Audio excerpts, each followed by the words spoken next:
tere, armsad sõbrad! Kuidas on möödunud sinu jõuluõhtu? Minul oli küll imearmas jõuluõhtu. Ma sain olla koos oma kallite ja oma sõpradega. Ma loodan, et sina said ka. Aga kui sa ei saanud koos olla oma kallitega, siis jõulurõõmu ja jõulutervitusi saad sa neile igal ajal saata. Ja hoia ikka jõulurõõmu endal siin südame sees.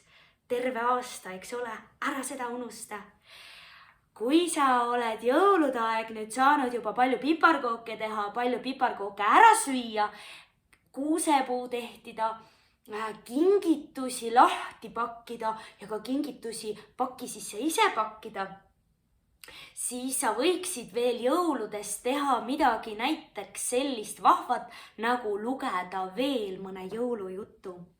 Mina loeksin sulle jälle täna sellest toredast ja imearmsast raamatust Jõulujutud.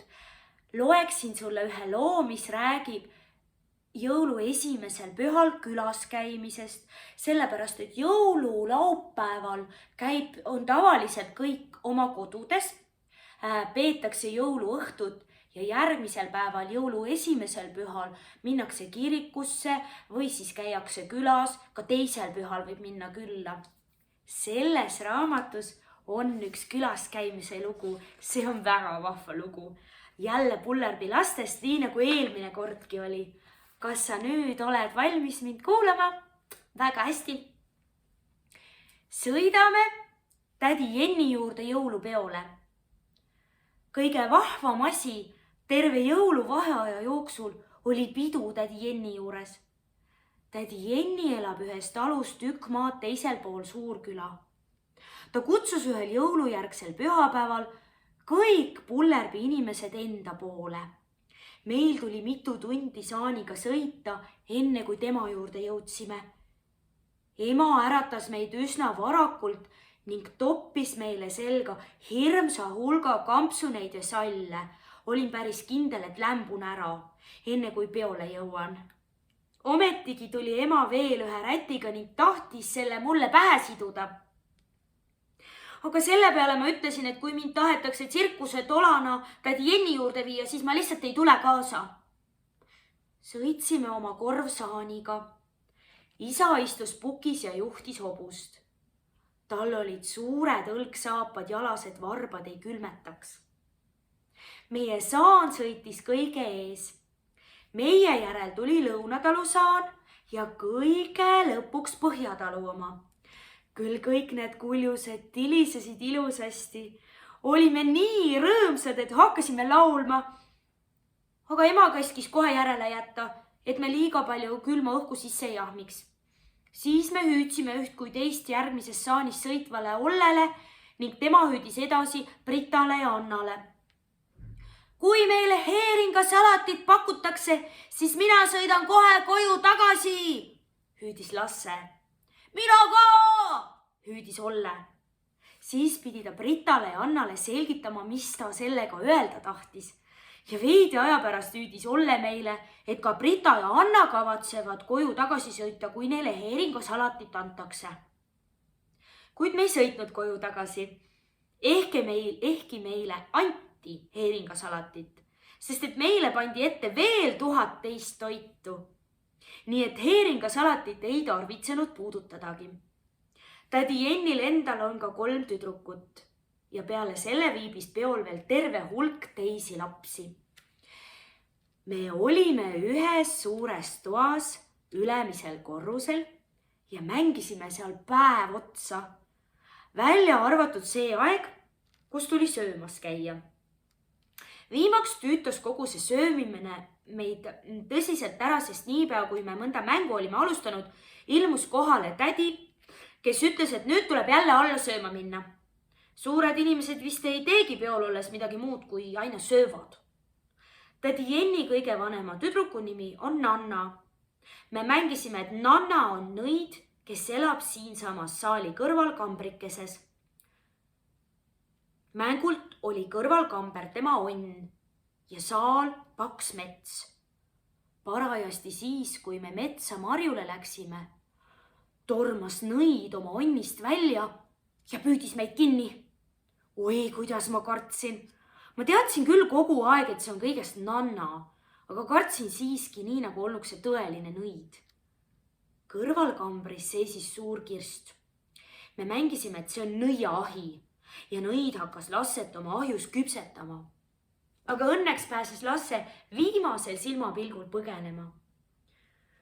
Kuigi mul on juba natuke kärsahaisu küljes, teatas Lasse. Vahel kihutas nõid kohale ja hüüdis kivistuge. Siis pidid kõik täitsa vagusi seisma jääma ega tohtinud oimugi liigutada.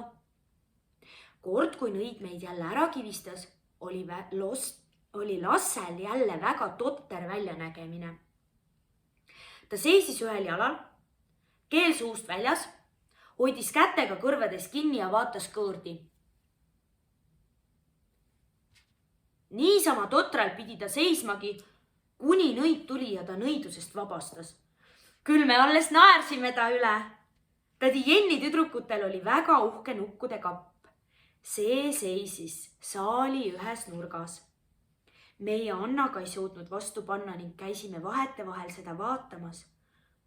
Nukkude kapis oli olemas köök, siis söögituba, magamistuba ja võõraste tuba ning seal elas tore nukuperekond. Nanna ütles, et nende nimed on Krahv ja Krahvinna Kuldmürkel. Neil oli veel ilus väike tüdruk, kes istus võõraste toas tooli peal. Teda hüüti Isabella Kuldmürkliks. Kui suured olid viimaks söömise lõpetanud, tulid ka nemad üles meie juurde mängima. Mängisime pimesikku. Pimesikk oli Olle isa. Ta silmad olid suure ruudulise taskurätiga kinni seotud. Me jooksime ja sikutasime teda kuuest nii tihti, kui vähegi saime. Pärast mängisime pantide lunastamist. Mina andsin pandiks oma väikese kuldse südamekese. Kui pante lunastama hakati, pidin tegema 3 kukerpalli. Ma tegin need ära ja sain oma kuldsüdamekese tagasi. Olle pidi hüüdma ahjusuust sisse oma kallima nime. Ja kujutage ette, ta hüüdis Liisa. Lasse pukes naerma ning mul oli kole häbi. Aga Olle tegi põlgliku näo ja ütles mulle. Ma mõtlesin oma ema, kas sa siis aru ei saa. Tema nimi on ju niisamuti Liisa. Isal tuli keksida varese sammul ümber saali. Küll me siis saime tema üle naerda. Ma polnud veel kunagi näinud oma isa varese sammu keksimas. Aga kõige hullem oli ikkagi see, mis tädi Jenni pidi tegema. Tal tuli ronida laua otsa, seista ühel jalal ja kukemoodi kireda. Ta ei tahtnud seda teha. Rumalus, ütles ta. Laud ei kanna mind vana paksu inimest. Tal võis ka õigus olla, sest tädi Jenni kaalub ligemale 100 kilo. Me mängisime kaua ja kõigil oli lõbus. Ainult meie Annaga hiilisime vahetevahel kapi juurde Isabella Kuldmürklit vaatama.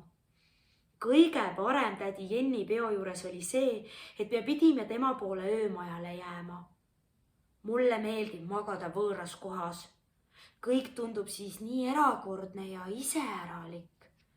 Isegi lõhn on hoopis teistsugune kui kodus. Meid oli peol kokku 14 last ja need kõik pandi ühte ritta magama tolle sama suure mängutoa põrandale.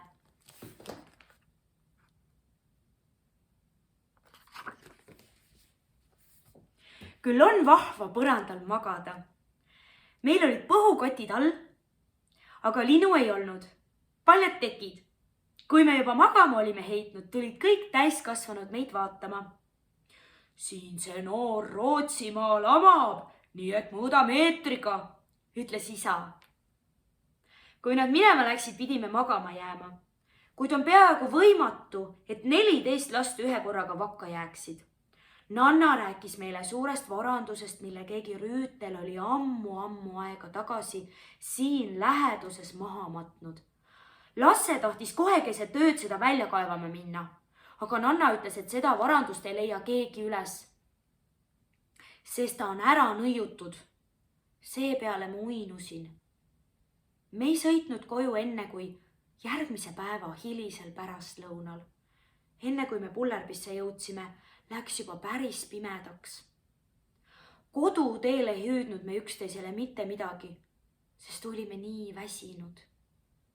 Naaldusin saani korjule ja vaatasin üles tähtede poole. Neid oli palju, nii hirmus palju ja nad olid nii kaugel. Siis pugesin ma veelgi sügavamale nahkse saaniteki alla ning laulsin vaikselt endamisi, nii et Lasse ja Posse ei kuulnud. Vilgu, vilgu, tähesilm, küllap on sul taevas külm. Ma loodan, et me tuleval aastal saame jälle tädi Jenni juurde jõulupeole sõita.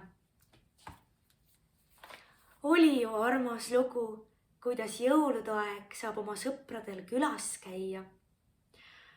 Ma loodan, et sina saad ka kindlasti oma sõpradel palju külas käia ja et sa neid mitte kunagi ei unustaks ja hoiaksid neid oma südames nii nagu jõulurõõmugi. Nüüd ma soovin sulle nägemiseni ja varsti kohtume ehk jälle.